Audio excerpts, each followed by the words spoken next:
అందమైన చర్మ సౌందర్యం మీ సొంతం. Second aqua radiance deep cleansing gel. ఏమిటి మళ్ళీ నన్ను ఏడిపించడానికి ఏదైనా కొత్త ప్లాన్ వేసుకుని వచ్చావా? ఏదో సరదాగా చేసిన పని నేను ఇంత బాధ పెడుతున్నాను అనుకోలేదు. I'm sorry. నువ్వు సారీ అన్నంత తేలిగ్గా నేను ఏ విషయం మర్చిపోలేను. అందులో నాటకాలాడి జీవితాల్ని నవ్వులు పలిచేసే నీలాంటి వాళ్ళని నేనే కాదు, ఎవరు నమ్మరు. నీ మీద అభిమానంతో నీకు దగ్గర అవ్వాలని చూశాను, కానీ నేను కష్టపెట్టాలని కాదు. నువ్వు ఒప్పుకున్నా ఒప్పుకోకపోయినా నేను మనస్ఫూర్తిగా ప్రేమిస్తున్నాను. I'm sorry. I love you. I love you.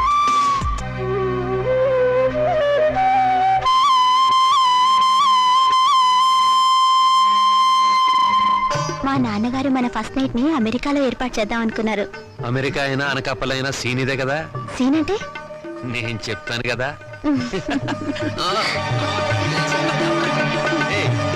అయ్యో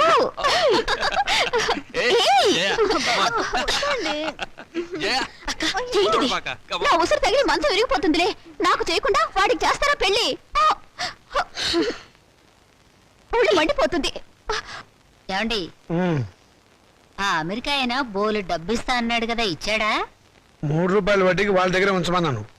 పోనీ ఓ 50,000 అడిగి తీసుకోపోయారా? ఆడపిల్లలు పెళ్లిళ్ళు చేసేవాళ్ళం. మధ్యలో డబ్బు తీస్తే వడ్డీ దండగే ఉండని. సరే. అయ్యో, అక్కడ శోభనం కూడా అయిపోయింది. నా పెళ్లి కూడా చేస్తే ఒక పని అయిపోయేదిగా. వీళ్ళెప్పుడు ఇంతే, ఒళ్ళు మండిపోతుంది.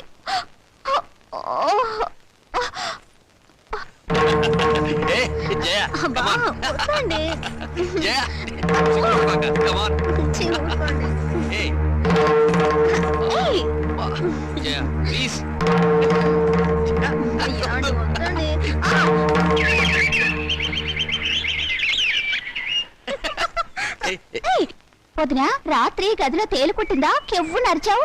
కాదు, మీ అన్నయ్య కుట్టాడు. నోర్మై, పిచ్చివాగుడు నువ్వు. పోమ్మా.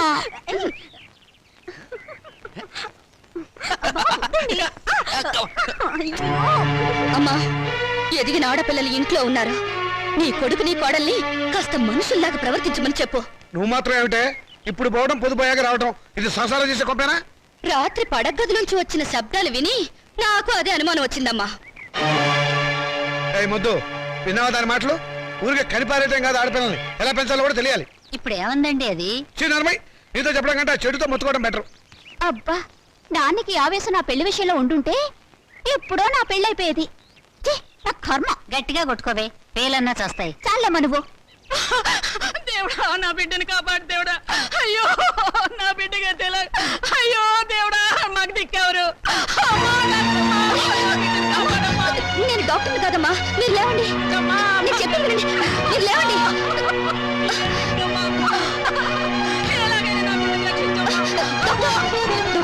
అక్కడ పేషెంట్ చాలా సీరియస్ కండిషన్ లో ఉన్నాడు. మీరు ఎలాగైనా సరే అతన్ని కాపాడాలి. అది మెడికో లీగల్ కేసు, మేమేం చేయలేం. అతన్ని వెంటనే ఉస్మానియాకి తీసుకెళ్ళండి. అది కాదు, ఇక్కడి నుంచి ఉస్మానియాకి వెళ్ళాలంటే ఎలాగైనా 2.5 hours పడుతుంది. ఈలోగా అతను ప్రాణం పోతే? మేడం, అదంతా మాకు అనవసరం. ఎక్కడికి తీసుకెళ్తున్నావు? ఒక మనిషి చావు బ్రతుకుల్లో ఉంటే రూల్స్, పోలీసులు, కేసులు అని భయపడి చేతులు ముడుచుకుని కూర్చోవడం మానవత్వం కాదు. అందుకే ఇతను ట్రీట్మెంట్ చేస్తాను. ఎలా చేస్తావు? అసలు నీకేం తెలుసు? నేను డాక్టర్ని కాకపోయినా మెడికల్ స్టూడెంట్ని. మీకు పట్టా ఉంటే నాకు సత్తా ఉంది. తర్వాత ఏం జరిగినా తిరిగి ఎదిరించే ధైర్యం కూడా ఉంది. నీకే చెప్పేది విను, నా మాట విను. ఆగమంటే అతన్ని బ్రతికిస్తే గానీ నేను బయటికి రాను. Don't disturb me. వద్దు వద్దు. నా బిడ్డకేమవుతుంది కదా, బాగవుద్దా? ఏం కాదు, మీరు ధైర్యంగా ఉండండి. నా బిడ్డ క్షేమంగా తిరిగి వస్తే అంతే చాలు. Hello, is it police station?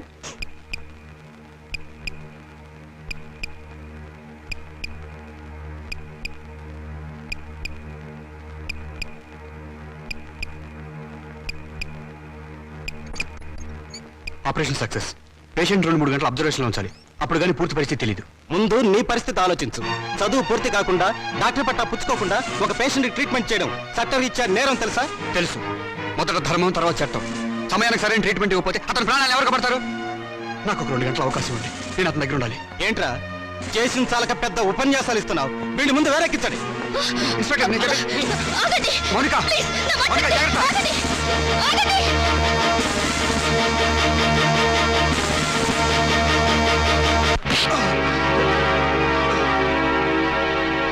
నాకు నాకు ప్రాణాలు పోయటమే కాదు ప్రాణాలు తీయటం కూడా తెలుసు. నేను తలుచుకుంటే మిమ్మల్ని 4 దెబ్బలు కొట్టి చంపగలను. కానీ మీరు పెట్టే హింసలు ఎందుకు భరిస్తున్నానో తెలుసా? రాబోయే తరానికి కాబోయే డాక్టర్గా ఎంతో మందికి సేవ చేయాల్సిన వాడిని. ఈరోజు ఈ చేతులతో కత్తి పట్టుకుని పవిత్రమైన నా వృత్తి ధర్మానికి శ్రీకారం చుట్టాను. ఒక మనిషిని బ్రతికించాలని ఆపరేషన్ చేస్తున్నప్పుడు నా చేతికి రక్తపు మరకలు అడ్డుకున్నాయి. ఇప్పుడు ఇదే చేతులతో మిమ్మల్ని చంపి మీ రక్తంతో నా చేతులను అపవిత్రం చేసుకోలేను. పోలీసుల దౌర్జన్యం శ్రీకాంత్ని శ్రీకాంత్ని పోలీసుల దౌర్జన్యం పోలీసుల దౌర్జన్యం శ్రీకాంత్ని శ్రీకాంత్ని పోలీస్ పోలీస్ పోలీస్ పోలీసుల దౌర్జన్యం పోలీసుల దౌర్జన్యం శ్రీకాంత్ని శ్రీకాంత్ని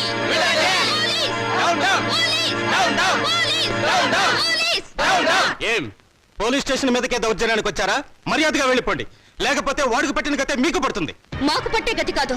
శ్రీకాంత్ రిలీజ్ చేయడం ఆలస్యం అయితే మీకు పట్టే గతి గురించి ఆలోచించండి. చావు బతుకుల్లో ఉన్న మనిషికి ప్రాణం పోసిన వాణ్ణి మీరే దౌర్జన్యంగా అరెస్ట్ చేశారు. అతను ఆపరేషన్ చేసి బ్రతికించిన పేషెంట్ తల్లి ఇదిగో. అవునయ్యా, నా కొడుకు చావు బతుకుల్లో ఉంటే ఆపరేషన్ చేసి కాపాడా బాబు. ఆ బాబును వదిలిపెట్టండి అయ్యా. ఇప్పటికైనా మీరే అతన్ని మర్యాదగా వదిలిపెడతారా, లేకపోతే మేమే లోపలికొచ్చి తీసుకెళ్లాలా? వాడిని తీసుకురా. అలాగే సార్.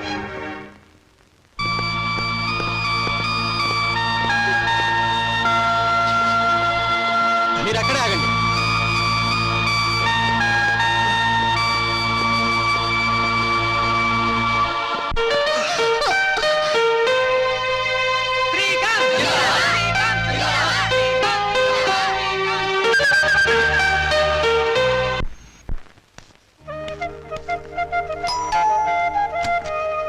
ఓ మీరా, రండి రండి.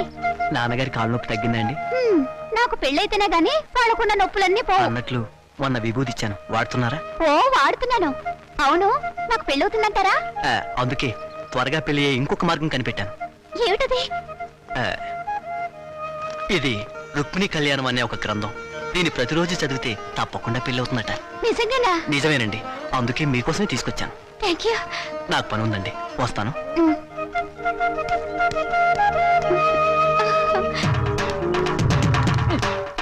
వీరబాబు దండాలు బాబు. ఈ చల్లో దండాలేమిట్రా? అచ్చరే గాని అర్ధరాత్రి పూట శ్మశానానికి తాళం వేసి వచ్చావేంటి? రే ఏంట్రా వెతుకుతున్నావు? అది కాదు బాబు, ఈ మధ్యన శ్మశానంలో శవం లేచి నడుచుకుంటూ వెళ్ళిపోనది. పెదరాయుడు సినిమాకి వెళ్ళిందేమో. ఇయాల కొలాలు అడగండి బాబు. మరి ఏంట్రా బాబు, ఆ. శవాలు దెయ్యాలు అవుతాయా? చచ్చ శవాలు దయ్యాలు అవడం ఏంట్రా? లేచి నడిచి వెళ్ళిపోనది అని అన్నాను కదా. అది దయ్యం కాబట్టి. ఆ, అయితే శవం దెయ్యం అవుద్ది. శవం దయ్యం ఎందుకు అవుతుందిరా? దెయ్యం శవం అవుద్దా? రే శవం దయ్యము కాదు, దయ్యం శవము కాదు. శవం శవమే, దయ్యం దయ్యమే. అదేంటి బాబు, దెయ్యం అవుద్దని అంటున్నాను కదా.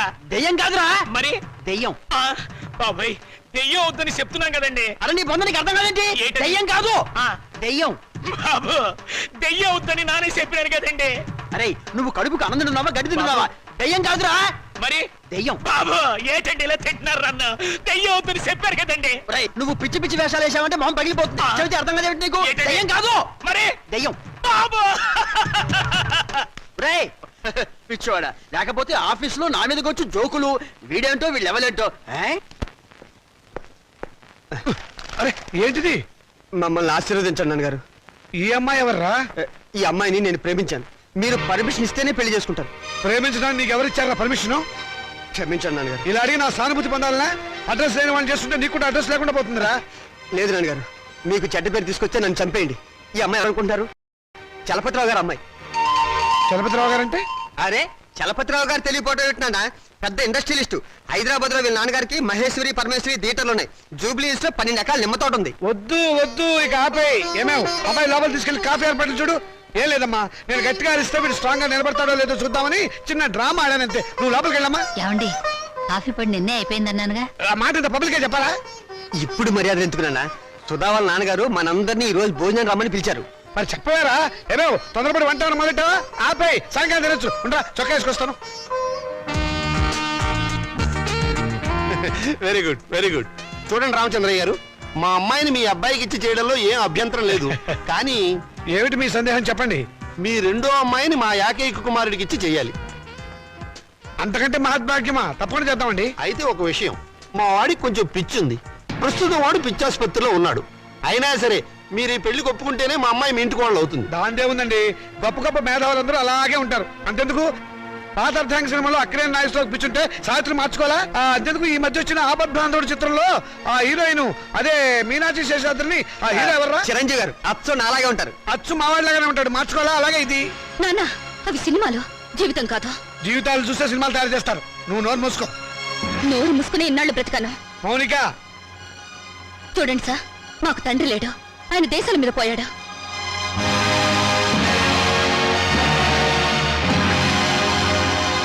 ఈయన మా పెంపుడు తండ్రి. పదక్క. ఏమిటని ఒకటి చెప్పొచ్చింది?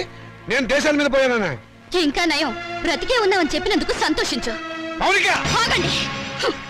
స్వార్థం కోసం ఆడదాన్ని కాళ్ళు చేతులు నరికి తందూరి పొయ్యిలో తగిలిపెట్టిన మహానుభావుల జాబితాలో మీ పేరు కూడా చేరిపోవాలంటే ఆ పిచ్చివాడికిచ్చి పెళ్లి చేసే బదులు డబ్బా కిరసనాయలు పోసి తగలబెట్టండి, ఖర్చైనా మిగులుతుంది. ఎప్పుడు కొడుకుల భవిష్యత్తు గురించి ఆలోచించారే గాని మా ఆవేదన గురించి పట్టించుకోలేదంటే కూతుళ్ళుగా మేము చేసిన పాప ఏమిటో చెప్పండి. ఈ సంసారాన్ని నిలబెట్టేది నా కొడుకుల భవిష్యత్తే గాని మీ పెళ్లిళ్ళు కాదు. మాకు పెళ్లిళ్ళు అవసరమని మేమెవరితోనన్నా లేచిపోతే బయట ఏడ్చి కట్నం ఖర్చు తగ్గినందుకు లోపల సంతోషపడతాను. శభాష్! కూతుళ్ళు లేచిపోవడానికి తగిన సలహాలు ప్రోత్సాహం ఇచ్చే నీలాంటి తండ్రి ఊరికి ఒక్కడుంటే చాలు. దేశంలో ఈనాడు వరకట్న సమస్య ఉండేదే కాదు. నీ కొడుకు సుఖం కోసం నన్ను పిచ్చివాడికిచ్చి పెళ్లి చేయాలనుకున్నావు. ఇది అమ్మ పిచ్చిదైతే నువ్వు చేసుకునేవాడివా? నువ్వు పిచ్చివాడివైతే ఇన్నాళ్ళు అమ్మ నీతో కాపురం చేసేదా? ఏంటే నాన్నగారికి ఎదురు సమాధానం చెప్తున్నావు? చెప్పుతో కొడతాను, జాగ్రత్త. చెప్పులు నాకు ఉన్నాయి. ఎందుకే గొడవలన్నీ లోపలికి రా. ఆడపిల్లలు ఇంట్లో కూర్చుని ఏడ్చే రోజులు ఎప్పుడు పోయాయమ్మా? మగపిల్లలు ప్లస్లు, ఆడపిల్లలు మైనస్లు అనుకునే ఇలాంటి వాళ్లను నట్టింట్లో నిలదీసి అడిగే రోజులివి. నట్టింట్లో కాకపోతే నడు రోడ్డు మీద నిలబడవే. నువ్వు అర్ధరాత్రి వరకు ట్యూషన్ల పేరుతో ఎవరెవరితో తిరుగుతున్నావో, ఏ లాడ్జిలో కుదురుతున్నావో ఎవరు తెలుసు?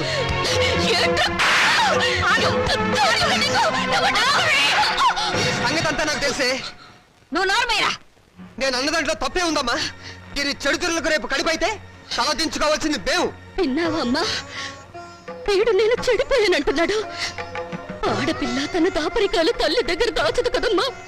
నేనెంత మందితో తిరిగాను, ఎంత బాగా చెడిపోయాను నువ్వే వీడికి చెప్పమ్మా. మౌనిక, ఓ వీళ్ళు నీ కొడుకులే కదూ? కొడుకులు కొరివి పెడతారని మమకారంతో కూతుళ్ళకు తల కొరివి మీరు పెడతారా? నాన్న, మీరు స్వర్గంలో సంసారం చేస్తే మగపిల్లలు, నరకంలో సంసారం చేస్తే మేం పుట్టావా? ఏనన్నా, పసితనంలో మగ పిల్లలకు పనికిరాని బట్టలు మాకు తొడిగి స్కూలుకు పంపారు. అప్పుడు దేవుటని అడిగే తెలివి లేదు. వయసు వచ్చాక చిరిగిపోయిన నీ కొడుకుల లుంగీలను లంగాలుగా మార్చి మమ్మల్ని కట్టుకోమన్నారు. అప్పుడు వా తెలిసినా అడిగే ధైర్యం లేదు. ఈ రోజు నేను చెడిపోయినని నింద వేసి నా శీలం మీద వీళ్ళు బురద చల్లారు. చెడిపోయిన కూతురు ఇంట్లో ఉంటే వ్యాపారం చేసుకోక ఇంకా నీకు వీళ్ళకు ఉద్యోగాలు ఎందుకు? ఒకరు బస్ స్టాండ్ లో, ఒకరు రైల్వే స్టేషన్ లో నిలబడి ఖాతాలు తెస్తారు. నువ్వు ఇంట్లోనే ఉండి వ్యాపారం చూసుకో. నా రేటు ఎంత అని అడగను, నా రేటు పెంచమని డిమాండ్ చేయను. నీ కొడుకులు చదువులకే కాదు, వీళ్ళిద్దరు బిల్డింగ్లు కట్టుకోవడానికి కూడా ఈ కూతురు ఉపయోగపడుతుందని నువ్వు తెలుసుకో. విలువేంటో తెలియాల్సిన అవసరం ఇక్కడ ఎవరికి లేదు. నువ్వు నోరు మూసుకుని లోపలికి వెళ్ళు. పోతాను. నేను ఇక్కడే ఉంటే నిజంగానే నన్ను చెడగొట్టి ఆ డబ్బుతో మీ అవసరాలు తీర్చుకుంటారు. మిమ్మల్ని మీ ఇంటిని విడిచిపెట్టి వెళ్తే తప్ప నేనుగా బ్రతకలేను. మౌనిక ఆగు, నేను నీతో పాటు వస్తాను. నువ్వెక్కడికే? మౌనిక ఎక్కడుంటే నేను అక్కడే ఉంటాను. ఎందుకంటే నేను ఈ ఇంట్లో ఉంటే మీరు నా పెళ్లి చేయరు, ఎవరికైనా అమ్మేస్తారు. అందుకే నాకు తొందరగా పెళ్లి కావాలి. నేను మౌనికతో వెళ్ళిపోతాను. పిచ్చ పిచ్చగా ఉందా? గడప దాటావంటే కాళ్ళు చేతులు నరికేస్తాను, జాగ్రత్త. ప్రాణాలు తీస్తావన్నా భయపడా. నువ్వు పదక్క. అవసరం అయితే అది జరుగుతుంది. నోరు మూసుకుని ఇంట్లో పడి ఉండండి. మర్యాదగా మమ్మల్ని బయటికి వెళ్ళనివ్వండి. ఆగండి.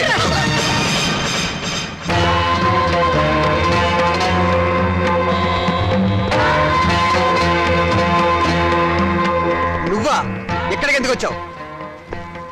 దుష్ట శిక్షణ కోసం, స్త్రీల రక్షణ కోసం. ఛా, నువ్వేమైనా కృష్ణ పరమాత్ముడువా? అయితే నీకున్న గోపికలో దీని నంబర్ అంతా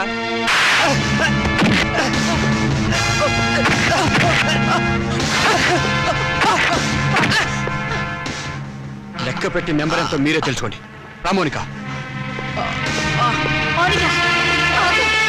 ఆగమ్మా. తీసుకెళ్ళి బాబు మా దరిద్రం వదిలిపోతుంది పీడ విరగడైపోతుంది.